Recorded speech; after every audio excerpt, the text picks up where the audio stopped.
বলি ভাই, ভালো আছেন? আলহামদুলিল্লাহ ভালো। তো রমজান মাস চলছে, আজ যে প্রথম রমজান, তো আপনি কি রোজা আছেন নাকি?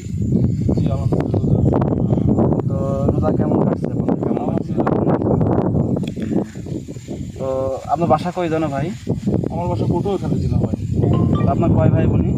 আমি আর আমার দুই তার মানে আপনার ভাই নাই। না। তো আপনার এই যে আজকে রমজান দিনে আপনার বন্ধু আছে, এলাকায় আছে না? অবশ্যই তারা বাবা মার সাথে ইফতার করছে। অবশ্যই করতে। তো আপনি যে করতে পারছেন না, দীর্ঘ কয় বছর পারেননি? আপনি বাবা মা ছাড়া ঈদ মানে রোজা রমজান করছেন, বা একটা ঈদ পাইছেন বা পাননি এমন, তো আপনার বাবা মা কষ্ট হয় না? বাবা আমার কষ্ট হলে ভাই করার তো কিছু নাই, জীবনটা উৎসর্গ করে দিছি সরকারি চাকরি, যে আমাদের দেশ রক্ষার জন্য আসতে হবে।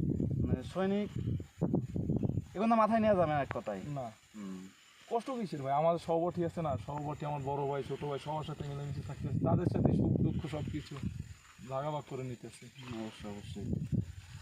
তো যাক, আপনার কাছে শুনে, যেহেতু আপনি বাবা মার একটাই ছেলে, সেহেতু আপনি বাবা মা ছেড়ে ঈদ করেন, হয়তো আপনার মা বাবা আপনার কী ব্যাপারটা বা তারা কি তাদের মনের ভেতরে যা কী আছে সেটা তারাও জানে, হয়তো আপনিও কম বেশি উদাহরণ পান বাবা মার কাছে কথা বললে, ঠিক আছে?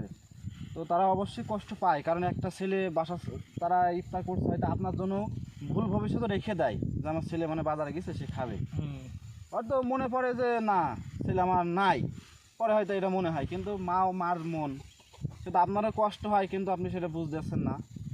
তো না, আমাদের এই জায়গার কষ্ট তো আর আপনি সারাদিন ফ্যামিলিকে বুঝালে তারা বুঝবে না, শুধু শুধু তাদেরকে এইগুলো বোঝানোর দরকার নেই। অবশ্যই অবশ্যই। যেটা আছে নিজেদের ভিতরে রাখা ভালো।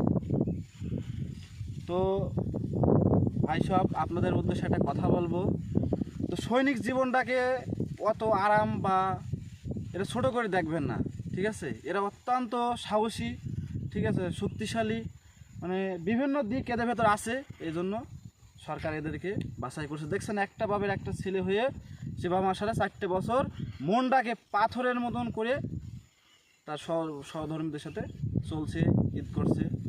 তো দেখেন ভাই, সৈনিকদের কখনো ছোট করে দেখবেন না, ঠিক আছে?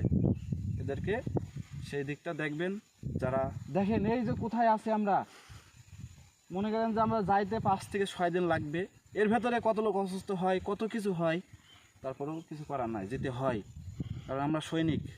এ আর কি, সীমান্তের অতন্দরী প্রহরী হিসাবে আমাদের যে দায়িত্ব এবং কর্তব্য, সেভাবে আমরা আজ থেকে মানে আমাদের আগেও তারা পালন করছে এবং আমরাও করছি, আমাদের ভবিষ্যতে তারাও করবে। তো এটাই জীবন ভাই। সবাইকে ভালো থাকেন, সুস্থ থাকেন, এই কামনাই করি। আসসালামু আলাইকুম।